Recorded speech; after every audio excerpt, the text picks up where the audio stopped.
SMG Word Daily with Father Jason. We are on day 23. Pinili ka niya at pipiliing paulit-ulit sa kabila ng lahat. Makabagbag damdamin ng Ebanghelyo ngayon, ito ang pagtawag ni Jesus sa kanyang mga unang alagad. Umakyat sa bundok, dinasalan niya ang kanyang gagawin. At napakaganda ng sinabi sa atin sa araw na ito. Tinawag niya ang mga nais niya. He called those whom He wanted.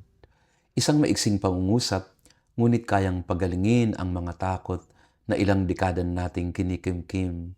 Marami sa atin ang nabubuhay na parang tolerated lang and never desired, never wanted.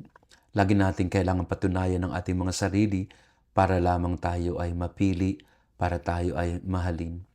Ngunit pakinggan natin ang Ebanghelyo ngayon. Hindi tinawag ni Jesus ang 12 dahil sila ang best choice. Magkakamali sila, mag-aagawan sila ng posisyon, mag-aaway-away sila, matutulog sila sa oras ng paghihirap ni Jesus. May isa pa nga magtataksil sa Kanya. Pero ganun pa man ang tinawag niya.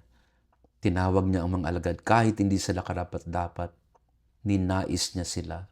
Hinangad niya sila. Ito ang puso ng ating buhay pananampalataya. Hindi dahil sa pinili natin ng Diyos, kundi dahil pinili niya tayo. He has chosen us. He wants us.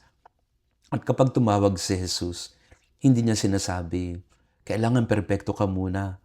Kailangan tanggalin mo muna ang lahat ng mga bisyo mo, mga pagkakamali mo, mga sugat mo. Hindi trahedya ang sugat.